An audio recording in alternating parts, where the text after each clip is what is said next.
بادشاہ وقت نے لیلا کو دربار میں بلایا، اور چونکہ بڑا شہرا تھا، یہ جو مجنو جو تھا یہ شہزادہ تھا باقاعدہ، لیکن ہوش و حواس باختہ ہو گئے. بس محبت کا ایسا جنون چڑھا کہ اصلی نام بھی جاتا رہا. تیری محفل میں آ کے بدنام ہوئے، نگاہ زمانہ میں بے نام ہوئے. تو نے وعدہ کیا بچھڑیں گے نہ ہم، تیرے ہی ہاتھوں سے نیلام ہوئے. تشخص مٹ گیا، پہچان مٹ گیا، نام ہی مٹ گیا. کہتے ہیں حضرت امام حسن اور حضرت امیر معاویہ کا جب وہ خلافت کا معاملہ تھا تو کسی نے اس سے پوچھا کہ ہاں بھئی تیری رائے کیا ہے، یہ اس دور میں ہوا ہے نا، تو کہا کہ ہاں تیری رائے کیا ہے. اس نے کہا دونوں ہی حقدار نہیں ہے، میری لیلا حقدار ہے. تو کہا آنتا مجنون، تو کہیں پاگل تو نہیں ہو گیا؟ تو اس سے اس کا نام مجنون پڑ گیا. تو مجنون نام پڑ گیا. نام تو کیس تھا اس کا، لیکن نام بھی مٹ گیا، تشخص بھی مٹ گیا، پہچان بھی مٹ گیا. شہزادہ ہو کے گلیوں میں رل گیا، نام بھی باقی نہ رہا. اللہ اکبر. تو خیر بڑی دہائی تھی. تو خلیفہ وقت نے دربار میں لیلا کو بلا لیا کہ تیرے حسن میں کون سا جادو ہے کہ تو نے ایک شہزادے کو حواس باختہ کر دیا، اس کو اپنی ہوش بھی نہیں رہی ہے. مجھے تو تیرے میں کوئی خوبی نظر نہیں آ رہی. گفت لیلا را خلیفہ کان تو ہی کس تو مجنو شد پریشان و غوی، از دیگر خوباں تو افزون ایستی. باقی عورتوں سے تو کوئی انوکھی تو ہے نہیں، تیرے سے زیادہ حسین تو میری لونڈیاں ہیں. گفت خامش کیوں تو مجنو نیستی. لیلا نے کہا بادشاہ چپ کر جا، تو کوئی مجنو تو نہیں. میں تمہیں خوبصورت نظر آؤں، تو کوئی مجنو ہے؟ دیدائے مجنو اگر بودے تو را، از دو عالم بے خطر بودے تو را. تیری آنکھ مجنو والی ہوتی پھر تو مجھے دیکھتا. تو ہوش دارو لیک مجنو بے خودست، در طریق عشق بیداری بدست. تو ہوش والا ہے اور مجنو ہوش کو چھٹی دے کے آیا، اور اس کوچے میں جو ہوش کی پونجی لے کر آئے اسے سودا نہیں ملتا. اللہ اکبر. یہاں ہوش گوا کے آنا پڑتا ہے، اس لیے تجھے میں کیسے خوبصورت دکھائی دوں. تو رومی سے نتیجہ نکالتے ہیں اگر لیلا کو دیکھنا ہو تو مجنو کی آنکھ چاہیے، اور اگر مصطفیٰ کو دیکھنا ہو تو ابو بکر کی آنکھ چاہیے. پھر جلوے انہی کے نظر آئیں گے. نماز پڑھ رہا تھا کوئی شخص تو مجنو آگے سے گزرا، تو نمازی نے نماز توڑ کے اس کے منہ پہ تھپڑ مارا. تمہیں پتہ نہیں نمازی کے آگے سے نہیں گزرتے؟ اس نے کہا میں نے دیکھا نہیں. میں ایک عورت کی محبت میں ایسا گرفتار تھا کہ مجھے ہوش نہیں رہا، لیکن افسوس تم پر، تم رب کی محبت میں مجھے دیکھ رہے تھے. ایک ماڈل مسلمان کیسا ہونا چاہیے؟ جب رب کے حضور کھڑا ہے تو دنیا کی خبر ہی نہیں ہے. سیدنا علی المرتضیٰ کے بدن میں تیر پیوست ہو جاتا ہے، نماز میں کھڑے ہوتے ہیں تو یوں تیر نکال لیا جاتا ہے. آپ کو بعد میں پتا چلتا ہے کہ میرے بدن سے تیر نکالا گیا ہے.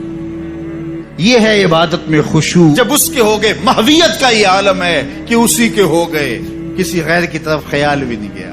کسی اور کی طرف دیکھیں کیوں، کسی اور کی طرف تکیں کیوں، جب نظارے اس کے ہیں نگاہوں میں، جب خیال اس کے ہیں. نماز ہے تو ماہویت، اپنی عصمت کا جوہر ہے تو اس کے گرد پہرے بٹھائے ہیں. مجال ہے کہ عصمت کے جوہر کو داغ بھی لگنے پائے، مجال ہے کہ خیال بھٹکنے بھی پائے، سوچوں میں آوارگی آنے پائے. یہ خیال جب جمع ہوا ہے کہ میرا اللہ مجھے دیکھ رہا ہے، پھر بند کوٹری میں بھی جرم نہیں ہوتا. آپ نہیں دیکھتے کہ سارے دروازے بند کر کے بت کے اوپر موٹا کھیس ڈال کے زلیخا بولتی ہے تلک یوسف آ جاؤ نا، اب تو کوئی نہیں دیکھ رہا. کالا معاذ اللہ.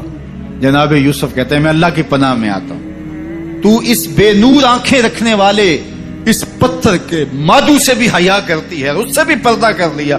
جس کی بے نور پتھریلی آنکھیں دیکھتی بھی نہیں ہیں، تو میں اس سے حیا نہ کروں جو ساتویں کوٹڑی میں بھی دیکھتا ہے. اللہ اکبر. اتنی روشنی برستی ہے کہ گناہ کا تصور ہی محال ہو جاتا ہے. اور جناب یوسف کو پتا ہے کہ ساتوں دروازے بند ہیں اور تالے چڑھے ہوئے ہیں، لیکن اللہ کے یقین پہ حضرت یوسف دوڑتے ہیں. اللہ تالے پگھلا دیتا ہے، دروازے کھلنے لگتے ہیں، قفل گرنے لگتے ہیں. جب کوئی اس کا ہو جائے تو کوئی قفل، کوئی راستے کی بندش اس کا راستہ نہیں روک سکتی.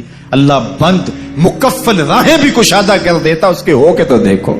اس کے بعد کہ جب بدکار بدکاری کرتا ہے تو اس سے ایمان نکل جاتا ہے. اب شیطان کیا چاہتا ہے؟ ہمیں سو میں مبتلا کر دے، ہمیں بدکاری میں مبتلا کر دے. اور بدکاری کے جتنے راستے ہیں، فحشا کے جتنے راستے ہیں، شیطان نے ان کو آراستہ کر دیا، رقص کو فن قرار دے دیا گیا، اور آج قریانی پر مشتمل مخلوط اجتماعات کو فیسٹیول کا نام دے دیا گیا ہے، اور کیا کیا رنگ اور کیا کیا ڈھنگ دیے گئے ہیں۔ وہ راستے جو بدکاری پر منتج ہوتے ہیں وہ راستے کشادہ کر دیے گئے ہیں، اور اس سے بڑی بدبختی کیا ہوگی کہ جو بدکار لوگ بدکاری کو، برائی کو، فحشا کو پھیلاتے ہیں، حکومتوں کی طرف سے ان کو ایوارڈ دیے جاتے ہیں اور ان کو بلا کر کے اعزازات دیے جاتے ہیں، اتنے پیسے دیے جاتے ہیں کہ آپ سوچ سکتے ہیں کیا ان کے اندر خوبی ہے کہ وہ برائی کو پھیلاتے ہیں، وہ فحشا کو پھیلاتے ہیں۔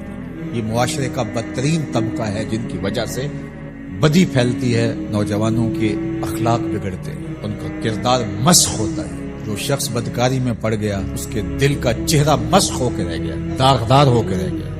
فحشا تو بہت بڑا جرم ہے، عام گناہ کرنے سے بھی حدیث پاک میں آتا ہے کہ دل کے اوپر سیاہ داغ پڑ جاتا ہے۔ اگر بندہ توبہ نہیں کرتا، دوبارہ گناہ کرتا ہے تو وہ داغ پھیلنا شروع ہو جاتا ہے، حتیٰ کہ ایک وقت ایسا آتا ہے کہ پورا دل سیاہ ہو جاتا ہے۔ جب پورا دل سیاہ ہو جاتا ہے تو پھر بدی اور نیکی کا امتیاز بھی مٹ جاتا ہے۔ ایک وقت ہوتا ہے کہ بندہ گناہ کرتا ہے، اس کو چین نہیں آتا کہ میں کیا کر بیٹھا ہوں، لیکن جب گناہ پہ گناہ، گناہ پہ گناہ، بدکاری پہ بدکاری کرتا ہے تو پھر اس کو کوئی پریشانی نہیں ہوتی۔ میں اس کی مثال دوں گا کہ پکا نمازی ہو تو کبھی اس سے نماز چھوٹ جائے تو وہ عجیب بے چینی میں ہوتا ہے کہ آج ہوا کیا میرے ساتھ، قضا بھی کر لیتا ہے پھر بھی بے چین رہتا ہے۔ لیکن جو بے نمازی ہے وہ روز چھوڑ رہا ہوتا ہے، اس کو پرواہ بھی نہیں ہوتی۔ اگر کوئی شریف آدمی کسی کو ظلمن تھپڑ مار بیٹھے تو اتنی تکلیف اس کو نہیں ہوتی جتنی اس کو ہو رہی ہوتی ہے۔ دعا کرو کہ یہ دل دل ہی رہے، دل مصفا رہے، دل مزکا رہے، دل ستھرا رہے، دل پاکیزہ رہے۔ جتنی کوشش ہم اپنے چہرے کو، اپنے بدن کو، اپنے ظاہر کو سنوارنے کی کرتے ہیں، اس سے کہیں بڑھ کر اپنے دل کو سنوارنے کی کریں۔ باہو علیہ رحمہ نے کہا تھا، دل کالے نالوں منہ کالا چنگا، جے کو یہ رمز پچھانے۔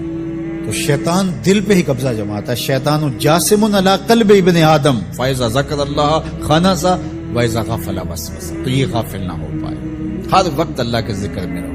اس لیے ہمیں 5 بار مسجد میں بلایا جاتا ہے۔ نمازیں ہیں تو ہم صبح ساری پڑھ لیں، ایسا نہیں ہے، ہمیں مختلف اوقات میں بلایا گیا ہے۔ صبح اٹھتے ہی سجدہ ریز ہو جائے، پھر کام پہ جائیں، کام میں انہماک ہونے لگا تو پھر بلا لیا گیا، آؤ جو ظہر کے وقت، پھر گئے تھوڑا وقت گزرا تو پھر انہماک ہونے لگا، کھونے لگے تو کہا پھر آ جاؤ عصر کے وقت، پھر چھٹی ہوئی گھر جانے لگے، کہا پہلے نماز پڑھ، پھر کھانا کھایا، بچوں میں بیٹھے کھیل کود میں لگے، دل غافل ہونے لگا، کہا آ جاؤ پھر عشاء کے وقت آ جاؤ۔ اور نماز سے پہلے بھی ذکر، نماز کے بعد بھی ذکر، سونے سے پہلے ذکر، سونے کے بعد ذکر، اٹھتے ہوئے ذکر، کھاتے ہوئے ذکر، کھانے کے بعد دعا، آئینہ دیکھتے ہوئے دعا، لباس بدلتے ہوئے دعا، سیڑھیاں چڑھتے ہوئے، سیڑھیاں اترتے ہوئے، کسی چیز کو دیکھتے ہوئے، کسی مومن کو ملتے ہوئے۔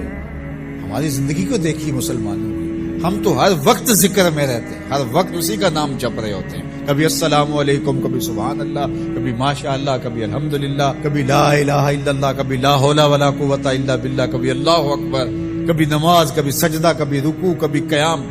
کیسی زندگی ہے مومن۔ اور 8 دن کے بعد تفصیلی روشنی کے لیے ہم مسجدوں کے اندر حاضر ہوتے ہیں، اس میں خطبہ سنتے ہیں، اس میں گفتگو سنتے ہیں، بیٹھتے ہیں، ذکر فکر کرتے ہیں، اور پھر ماہ سیام آ جاتا ہے تو پوری ٹیوننگ ہو جاتی ہے پورے جسم۔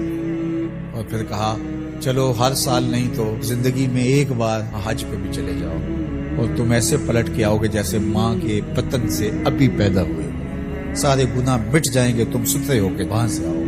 تو مومن پاکیزہ دل ہوتا ہے، فحشا سے، سو سے، برائیوں سے۔ آج نہ ہماری نگاہیں پاک، نہ کان پاک، نہ خیال پاک، نہ سوچے پاک، سب کچھ آوارگی میں آ گیا۔ اس لیے ہمارا رب کیا چاہتا ہے کہ ہم نیک ہوں، صالح ہوں، پاکیزہ ہوں۔ بر الاصدقاء ہے کہ باپ کے رشتہ داروں اور دوستوں کے ساتھ، ماں کے رشتہ داروں اور سہیلیوں کے ساتھ حسن سلوک کیا جائے، تاکہ ان کی قبر میں روح آسودہ ہو۔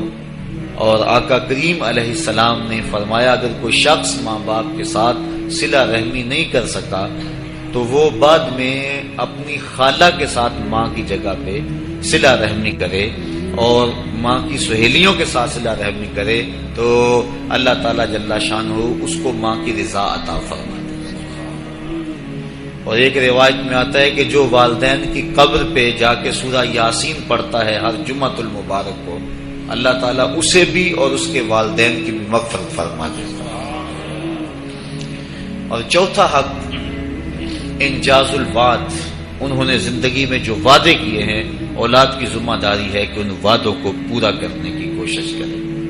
اگر کسی غریب سے ان کا تعاون کا معمول تھا تو ماں باپ کے چلے جانے کے بعد اگر وہ غریب دروازے پہ آتا ہے تو خالی لوٹ کے نہ جائے، بلکہ اسی طرح خیر لے کے آئے تاکہ والدین کو قبر میں آسودگی اور ٹھنڈک پہنچے۔ تو مرنے کے بعد یہ حق باقی رہتے ہیں، اور ان میں سے اہم حق جو ہے وہ دعا کا ہے۔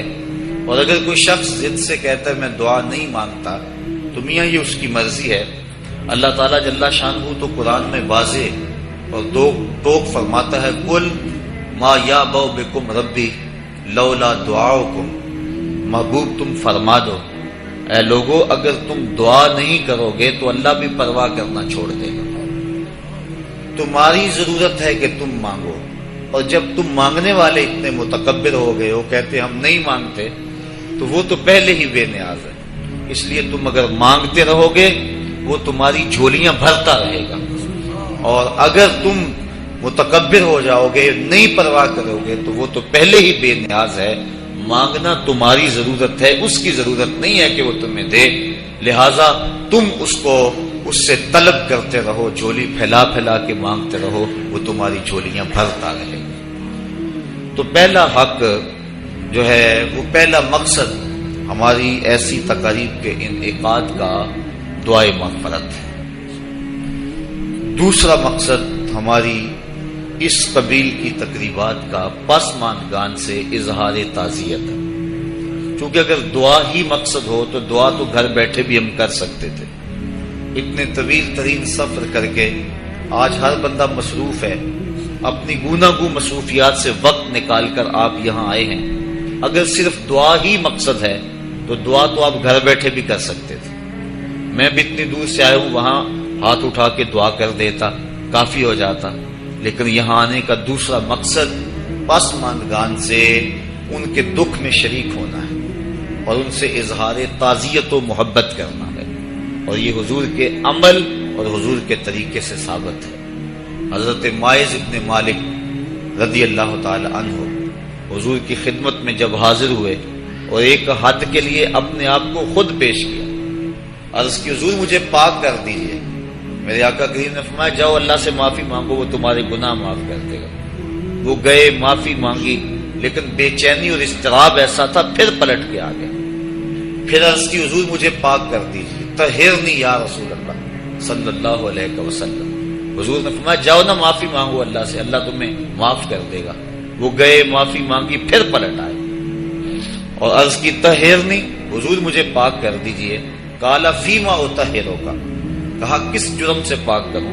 بار بار آ جاتے ہو، تمہیں کہا ہے کہ جاؤ اللہ سے معافی مانگو تمہیں معاف کر دیا جائے گا، لیکن تم پھر پلٹ آتے ہو۔ قال من الزنا، عرض کی حضور مجھ سے زنا سرزد ہو گیا ہوں، میں شادی شدہ، اور شادی شدہ زانی کی جو سزا ہے وہ کڑی بھی ہے، میرے علم میں ہے کہ اسے سنسار کر دیا جائے، وہ دھرتی پہ جینے کے قابل نہیں ہے، لیکن اس کے باوجود میں اقرار کرتا ہوں تاکہ جو آخرت کی سزا ہے اس کے مقابلے میں یہ دنیا کی سزا کچھ بھی نہیں ہے۔ آخرت کی سزا بڑی سخت اور کڑی ہے۔ آقا کریم نے ایک دن حضرت جبریل امین سے پوچھا مجھے جہنم کے عذابوں کا تذکرہ سناؤ، تو انہوں نے عرض کی حضور اخف العذاب، سب سے خفیف اور ہلکا عذاب یہ ہوگا کہ جہنمی کے پاؤں میں آگ کا جوتا رکھا جائے گا، پورا باقی بدن سلامت ہوگا، صرف پاؤں میں آگ کے جوتے رکھے جائیں گے۔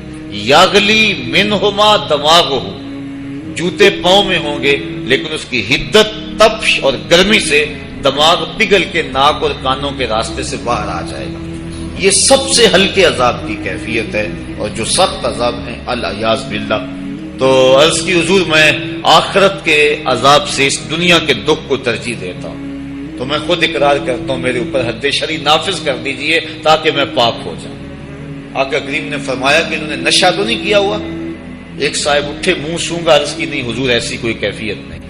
پھر فرمایا کہ اس کا توازن عقلی تو ٹھیک ہے، اتنی بڑی سزا اس جرم کی اور یہ بار بار اقرار کیے جا رہا ہے۔ تو صحابہ نے عرض کی حضور صحیح الحواس ہیں، اور اتنے میں وہ 4-5 مرتبہ اپنے اس جرم کا اقرار کر چکے۔ اب گواہ کی کوئی ضرورت نہیں تھی، جب وہ خود اقراری تھے تو آقا کریم نے فرمایا ان کو سنگسار کر دو۔ ماعز ابن مالک اسلمی کو پتھر مار مار کے سنگسار کیا جا رہا ہے۔ یہ مسلم کتاب الحدود کی روایت ہے، اور ایک روایت کے لفظ ہیں جب ان کو سنگسار کیا جا رہا تھا حضور مسجد نبوی میں کبھی کھڑے ہو جاتے تھے، کبھی بیٹھ جاتے تھے، آنکھوں میں آنسو تھے، بدن پہ لرزہ تھا۔ کسی نے کہا بندہ نواز خود ہی حکم دیا ہے اور خود ہی رو رہے ہو؟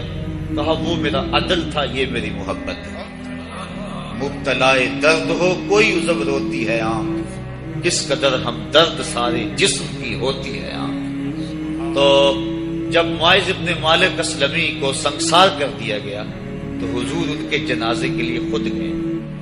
کسی کی زبان سے نکلا لو ماعز نے زنا کیا تھا، میرے آقا کے چہرے پہ غصے کے آثار ظاہر ہوئے۔ میں خبردار اگر کسی نے میرے ماعز پہ بات کی، اگر اس نے زنا کیا تھا تو میں نے پتھر نہیں مروائے، میرے ماعز نے ایسی سچی توبہ کی ہے اگر روئے زمین کے تمام لوگوں میں اسے تقسیم کر دیا جائے لکفاہم، سب کی مغفرت ہو جائے۔ یعنی اپنے آپ کو خود پیش کیا ہے، اور جب کوئی شخص حد شرعی اپنے اوپر قبول کر دیتا ہے بخوشی تو وہ ایسے ہوتا ہے جس طرح ابھی ماں کے پیٹ سے اس نے جنم لیا۔ تو فرمایا اگر اس کی توبہ تمام روئے زمین کے مسلمانوں میں تقسیم کر دی جائے لکفاہم، تو ان کے لیے کافی ہو جائے۔ اب حضرت ماعز ابن مالک اسلمی تدفین ان کی کر دی گئی۔ ان کی وفات کا دوسرا دن تھا یا ان کی وفات کا تیسرا دن تھا؟ صحابہ کو شک تھا کہ دوسرا ہے یا تیسرا۔ حضور علیہ السلام راوی شک سے بیان کرتا ہے اور ہمیں شک کا فائدہ مل گیا۔ تو حضور ان کے ہاں تشریف لے گئے، وہم جلوس، جب حضور گئے تو صحابہ بیٹھے ہوئے تھے، اور آقا کریم نے جا کے فرمایا کہ استغفروا لماعز، اپنے بھائی ماعز کے لیے استغفار پڑھو، اس کے لیے بخشش کی دعا کرو۔ اور یہی ہم کرتے ہیں کہ لوگ بیٹھے ہوتے ہیں، ہم جا کہتے ہیں کہ استغفار پڑھو، دعا کرو، فاتحہ پڑھو۔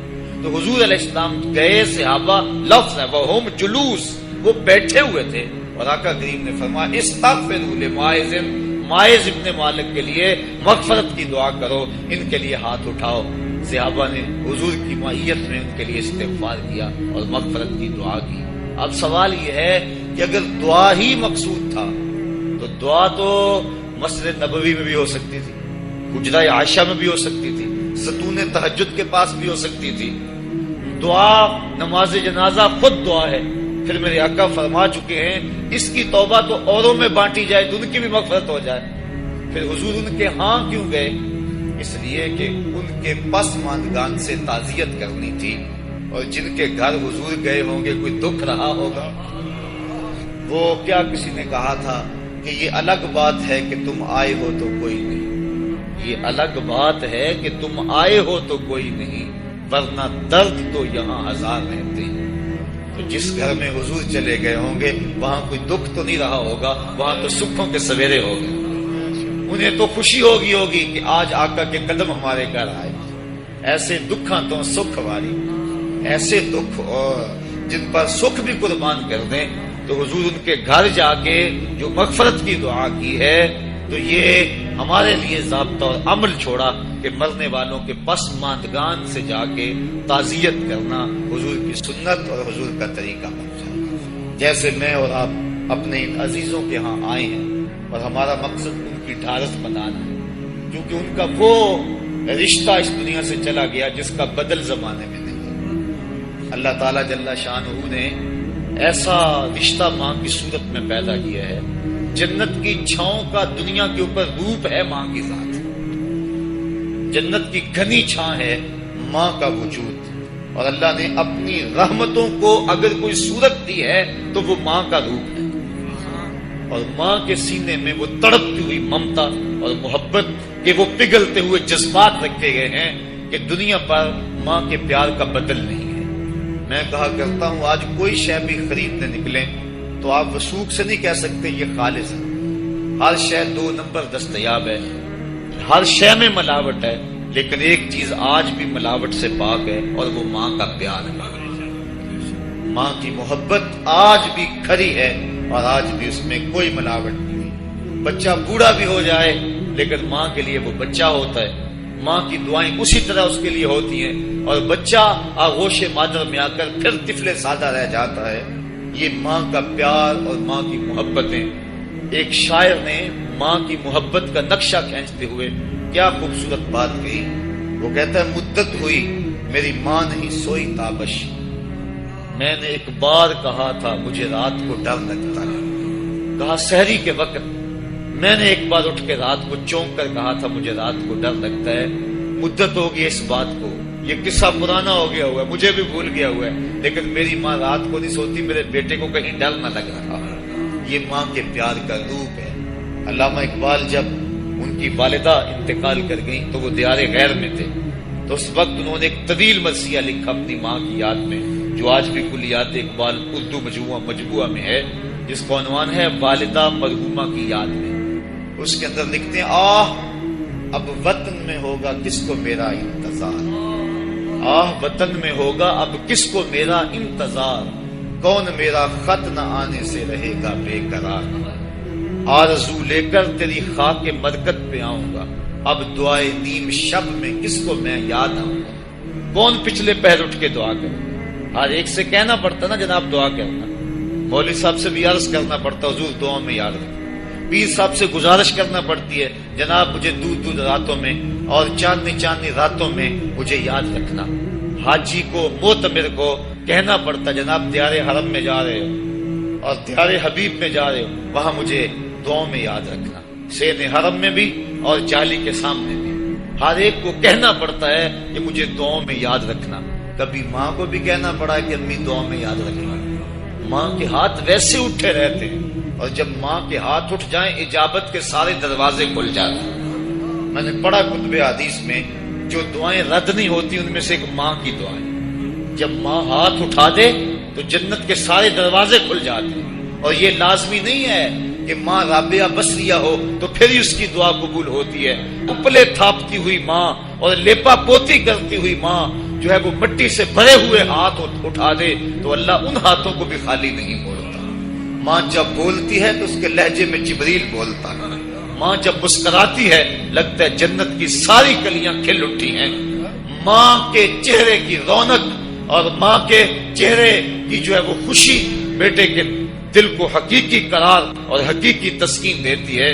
جو ٹھنڈ ماں کے ساتھ نصیب ہوتی ہے وہ کائنات میں کسی اور جگہ پہ نہیں ہے، جو گھنا سایہ ماں کے دامن میں ہے وہ کسی اور جگہ میسر نہیں ہو سکتا ہے۔ وہ کیا کہا تھا کسی نے کہ 5 اسٹار ہوٹلوں میں کھانا کھانے میں وہ لذت کہاں جو چولہے پر بیٹھ کے ماں کے ہاتھوں سے پکی ہوئی چپاتیاں کھانے میں آتا ہے۔ عالی جناب حضرت صاحب کیا کیا اسٹیٹ سیکرٹری نام لیتے ہیں لیکن وہ لطف کہاں جو ماں اوئے ببلو اوئے پپو اور اوئے مٹھو کہہ کے پکارتی ہے۔ جو مٹھاس ان لفظوں کے اندر ہے وہ بڑے اور بھاری اور بھرکم الفاظ اور خطابات کے اندر کہاں ہے۔ اونچی کرسی پہ بیٹھنے کا وہ لطف نہیں ہے جو ماں کے قدموں میں بیٹھنے کا ہے۔ اللہ نے ماں کے روپ کے اندر ایک محبت اور ایک الفتوں کا ایک ایسا دریا دیا ہے کہ جس کے اندر انسان جب جاتا ہے تو اس کے دکھوں کے سارے میل دھل جاتے ہیں اور وہ بالکل آسودہ ہو جاتا ہے۔ یہ ماں کا روپ ہے، یہ ماں کا پیار ہے۔ تو ماں کا بچھڑ جانا، اس دنیا سے چلے جانا، یہ ایسے ہی ہوتا ہے جس طرح کوئی بندہ گھنے سائے میں کھڑا ہو تو اچانک اس کو دھوپ میں کھڑا کر دیا جائے، پھر اسے پتا چلتا ہے کہ کتنا گھنا سایہ تھا۔ جس طرح درخت ساری دھوپ اپنے اوپر سہتا ہے اور جو اپنے نیچے کھڑا ہو اس کو ٹھنڈک دیتا ہے، اسی طرح ماں باپ سارے دکھ اپنے اوپر سہتے ہیں لیکن اپنی اولاد کو ٹھنڈک پہنچاتے ہیں۔ ماں باپ کے اس دنیا سے چلے جانے کے بعد پتا چلتا ہے کہ میں کتنی گھنی چھاؤں سے کس کڑاکے دار دھوپ میں آ گیا ہوں اور میری زندگی کے اندر کتنے دکھوں کا زہر گل رہا ہے۔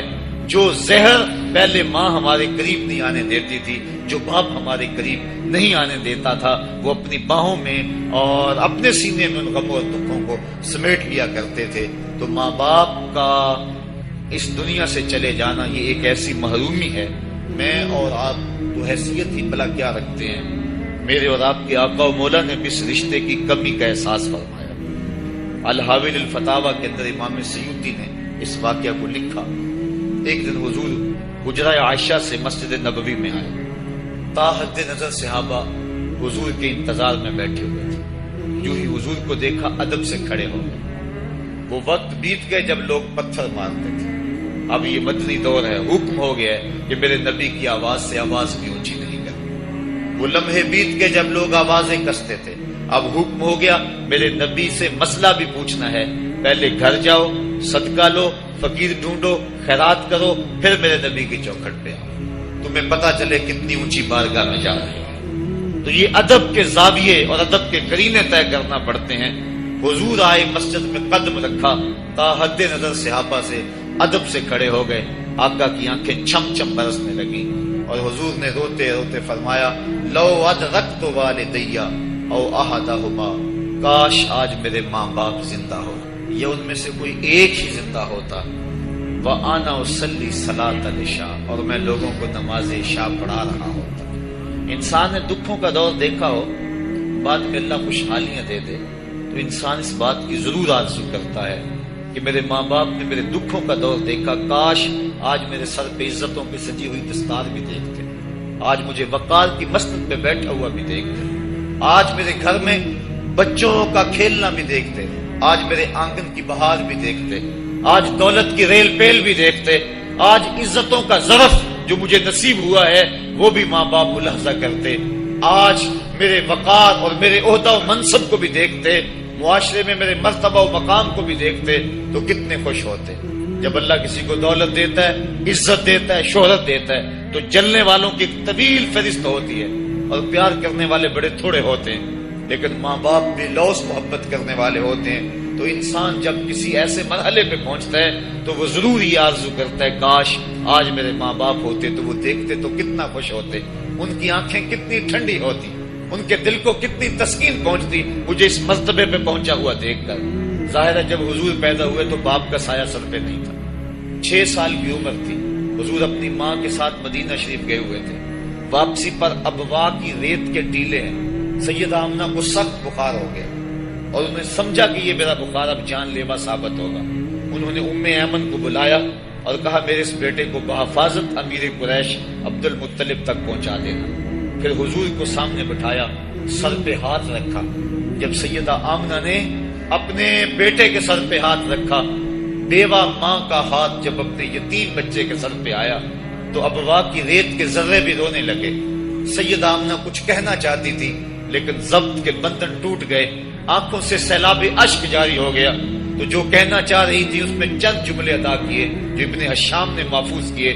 سیدہ آمنہ نے کہا، بیٹا ہر نئی چیز نے پرانی ہو جانا ہے، ہر باقی نے فنا ہو جانا ہے، میں بھی جا رہی ہوں، وَذِكْرَ بَاقٍ وَوَلَدْتُ طُهْرًا، لیکن میرا ذکر نہیں مٹے گا، میں تیرے جیسا ستھرا بیٹا چھوڑ کے جا رہی ہوں۔ جن ماؤں کے بیٹے اتنے اچھے ہوں ان ماؤں کا ذکر نہیں مٹا کرتا۔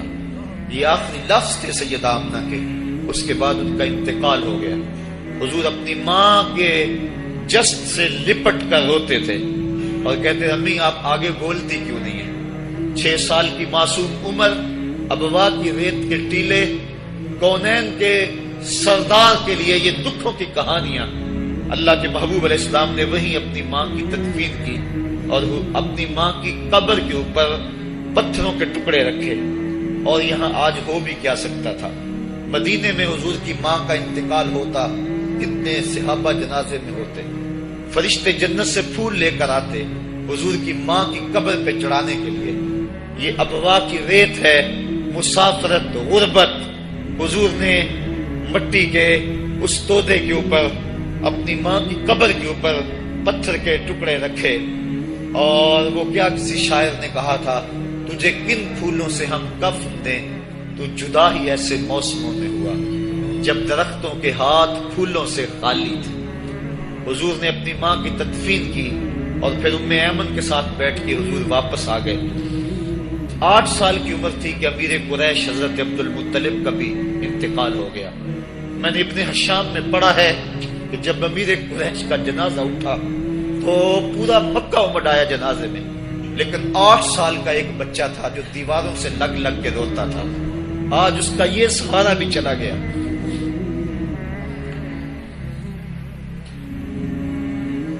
8 سال کی عمر میں حضرت عبد المطلب کا بھی انتقال ہوا۔ پھر حضور اپنے چچا کی کفالت میں آئے، وہ دن بھی بیتے، طائف کے بازار بھی آئے، مکے کی گلیاں بھی آئیں، بچھتے ہوئے کانٹے، کھدتے ہوئے گڑے، کبھی عقبہ بن ابی معیط جسم پہ اوجریاں ڈال رہا ہے، کبھی کوئی بدن نازک پہ کوڑا ڈال رہا ہے، کبھی حضور علیہ السلام کی راستوں میں جمیل کانٹے بچھا رہی ہے، کبھی بدر سجتا ہے، کبھی احد کی لڑائی ہوتی ہے، حضور کے چچا کے کلیجے کو چبایا جاتا ہے۔ یہ دن سخت ترین دن تھا، حضور کے سر پہ پٹی بندھی ہوئی تھی، آنکھوں میں آنسو جاری تھے، اور بار بار کہتے تھے ما فعل امی، میرے چچا کی کہانی سناؤ۔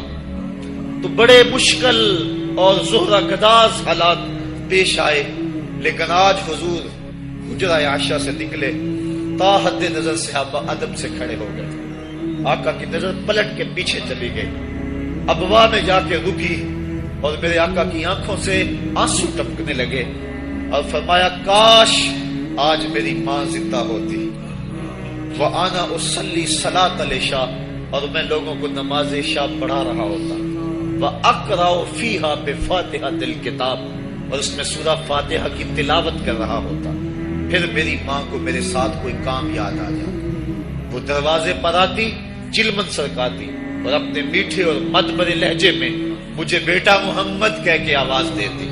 فرمائے لوگوں میں اپنی نماز کو چھوڑ کے پہلے ماں کی بات کو سنو۔ یہ دنیا کے سامنے اپنی ماں کی ضرورت اور اہمیت کو حضور نے رکھا، تو ماں کا بچھڑ جانا، ماں کا اس دنیا سے چلے جانا، یہ بہت بڑا سانحہ ہوتا ہے۔ تو اس موقع کے اوپر بس ماندگان کی ڈھارس بنانے کے لیے، ان سے تعزیت کرنے کے لیے، اظہار محبت کرنے کے لیے ہمارا یہاں آنا یہ دوسرا مقصد ہے اس تقریب کے منعقد کرنے کا۔ تیسرا مقصد ایسی محافل کے منعقد کرنے کا کیا ہے؟ پہلا مقصد تو دعائے مغفرت ہے مرنے والوں کی، دوسرا مقصد پسماندگان سے تعزیت کرنا ہے، اور تیسرا مقصد ہم کبھی نہ بھول پائیں وہ یہ ہے کہ ہم اپنے لیے عبرت کا سامان لینا۔